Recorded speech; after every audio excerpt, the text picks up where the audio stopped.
Hello friends, Dr. Randy Turpin here. Welcome again to the 5 essential functions of the church. And today I'm in a very different environment. I'm not in my car, I'm not in my study, all the typical places. Believe it or not, I am in front of a cinema here in our town for a very intentional reason. And I'm going to explain that in just a few moments. I've intentionally placed myself in an environment that's not typical churchy. And what we're talking about today is the 5th essential function of the church. And what are the 5 essential functions? Number 1, it's worship and prayer. Remember, we put prayer right on the pitcher's mound, right in the center of everything, worship and prayer rather. And then what is the second function? It is evangelism. The third function is fellowship.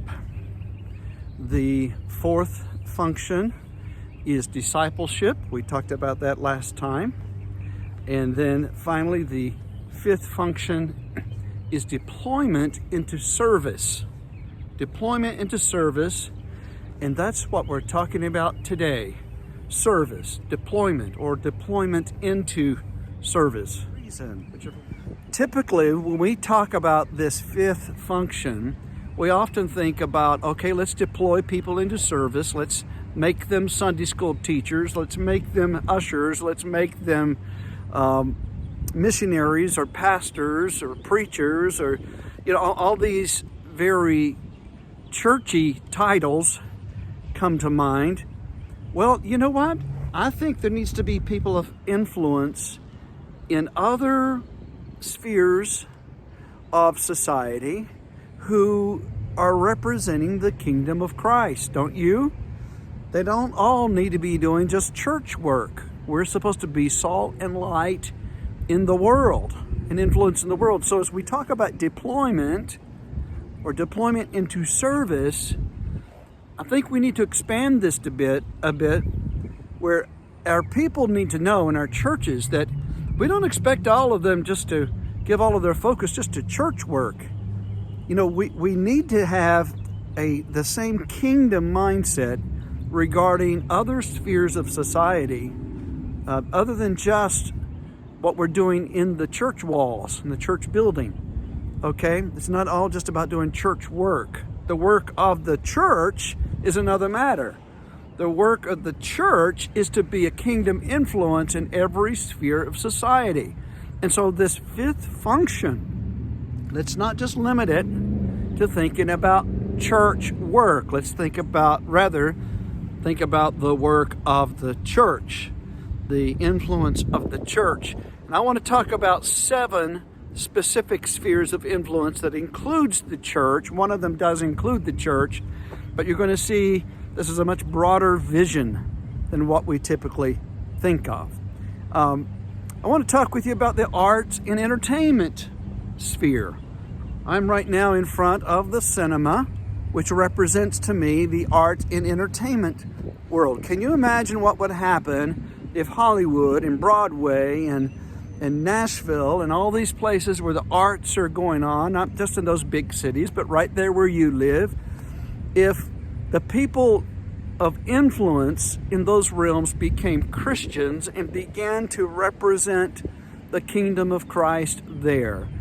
I think of these as mountains of influence. I'm not the first person to come up with that way of looking at it, but there were a number of people years ago who about the same time received the revelation that the coming revival is going to require us having influence. If it's going to be a sustained revival, if it's going to truly set this nation, America, ablaze for the glory of God, a sustained move of God was going to require us having influence in 7 major spheres, or 7 mountains of influence.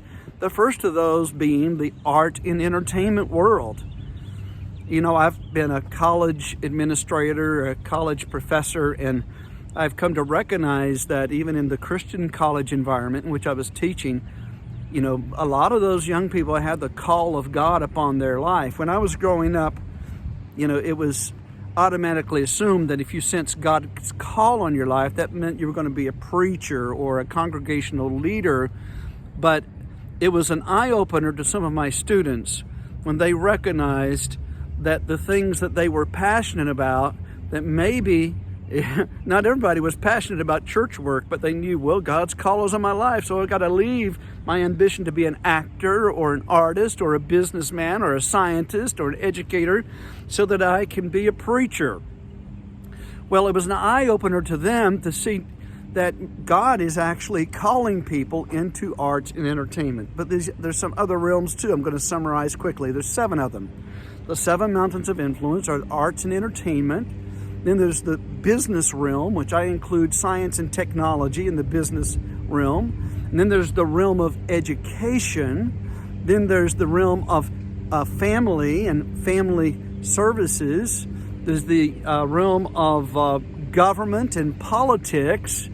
There's the realm of media and communications. And then finally, there's the realm of religion. And almost any sphere you can think about fits within one of those categories. I believe God is calling people to serve Him in each of those areas. Serving Him doesn't always mean just sharing a 3-point outline of the gospel and praying the sinner's prayer with people. It is being a good person, a good godly person, rightly representing Jesus Christ through your work ethic, the way that you serve, the way that you relate to other people, and to be the incarnation of the life of Christ in somebody else's world. You being that light just through the way you live as well as through what you say. I believe that our witness for Christ, our witness for Christ involves both our life and our lips. It's not just one or the other. Our life through what we live, our lips through what we say. All right? So when you think about what the values of the kingdom of heaven are, and you think of that being lived out in the arts and entertainment world, wow, okay? Or the realm of business and science and technology, can you imagine you allowing yourself to be a representative of the kingdom of heaven in the realm of business, science, technology? You know, I know some people think, well, no, Christianity doesn't even belong in science because science contradicts Christianity and Christianity contradicts science. No, it doesn't. Not if it's true Christianity and not if it's true science. All right? So that business, science, and technology area, education. Can you imagine what would happen in the realm of education if we saw that our service unto Christ can be very effective there in the realm of education? How about family and family services? How about government and politics? Oh, wow. Government and politics, sure. We really do need God's help there, don't we? All right? And then media and communications. You know, I really respect the institution of media as an institution, and I respect many of the people who serve in that realm. They're talented people. But the whole system of media and communications has become corrupt in our day. Can you imagine what would happen if the values of the kingdom of heaven were felt and experienced in the realm of media and communications? And even in the realm of religion, we need the Lord. We need more of the kingdom of heaven, and actually we need more than just dead religion, don't we? We need more than just our forms and our rituals. We need the living, breathing reality of Jesus Christ in the true manifestation of God's kingdom. Oh, how we do need that. So as we're talking about this deployment realm, I wanted to first of all broaden our vision of it. We're not just talking about church work. Yes, we need people when they enter into this service or deployment phase. Some of them, we really need them to serve in the ministries of the church and even through the ministries of the church. But we also need them serving in the world all around us. We really do. I'll probably end up developing an entire course just centered around these 7 mountains of influence at some point. But right now I just want to give you the basics of introducing you to that so that maybe your vision of what we're talking about here can be broadened a bit. Well, how do we actually impact these spheres of influence, including the realm of religion, which would have more to do with church work? Well, I truly believe in education, and I believe in apprenticeships, in mentorships. I'm talking about having a mentor and a mentee. One person with some experience that is helping to train, give hands-on experience to someone else in an area in which they're experienced. To let there be somebody else standing in an experienced person's shadow, to serve as an assistant, to serve as an apprentice. There's so many different areas. Right now I'm thinking mainly of church work, that rather than just, and I know sometimes we're just trying to fill the gaps. We need to do more than just fill the gaps. We need to take interest in the development of that person that we're placing in a role of service. And one of the greatest ways to do that is to bring that newcomer, that new disciple that wants to get involved in service, bring them along first in a supportive role and be as a mentor to them, and eventually, little by little, helping to release them into the work of service to which God has called them. It's also important to recognize callings and giftings, and not to force people into areas of services that they're not called to or gifted for.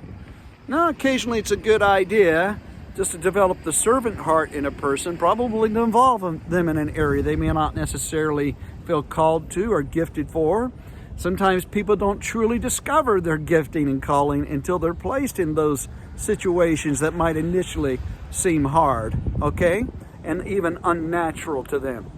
But ultimately, we want to make sure that we're helping to facilitate the true calling and gifting of the people that the Lord brings our way. What I'm hoping here is that you, as a congregational leader, a leader in your church, would have a broad vision about this, as well as a focus to it. And the broad vision being, maybe you as a leader in your church, your role might be helping to equip someone to serve the Lord in what has traditionally been thought of as secular realms. I don't believe there is such a thing as a true secular realm, because God wants to be engaged in everything. But maybe it's going to be outside the church, and maybe it's going to be inside the church. Maybe it's going to be through the church. But whichever is the case, may God give you discernment and wisdom in that. So that's the essence of what I want to share with you right now regarding this fifth essential function, which is deployment into service.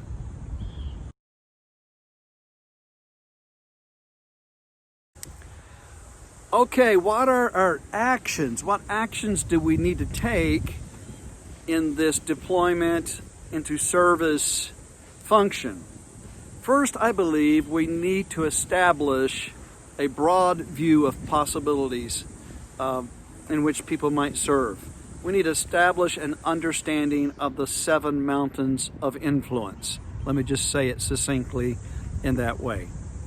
Secondly, we need to establish a culture in which we are discerning the giftings and callings that are upon the life of people, okay? And then thirdly, we need to facilitate apprenticeship opportunities for those that want to serve in the local church. There's a lot more that we could probably say, but if we give ourselves to those actions that I just mentioned, we will be well down the path toward truly activating people in works of service.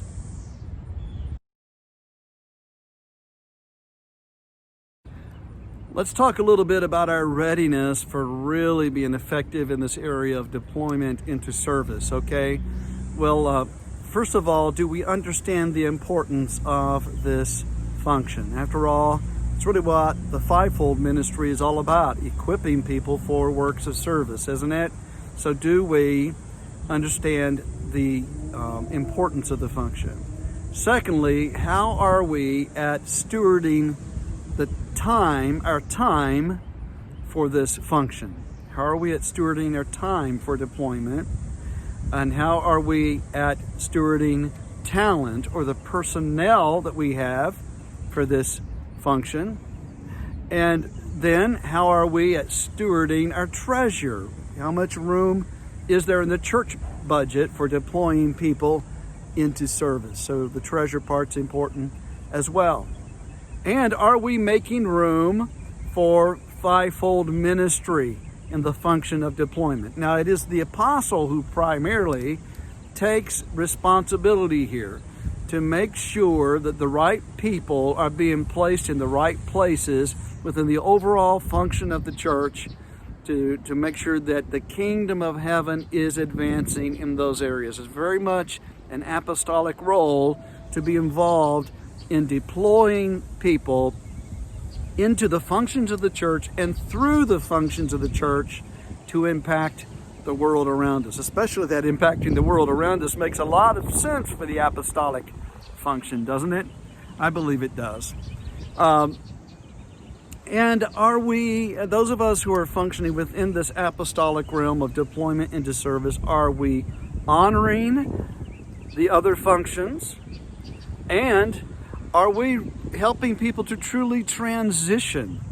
In this time of deployment, there is a responsibility to help people transition into the work that they're called to do and to give them adequate support in that realm. Okay, so are we offering opportunity for transition and helping with the transition part and giving them the adequate resource, support, feedback to do the things that we're asking them to do? There's so much that could be said about that alone.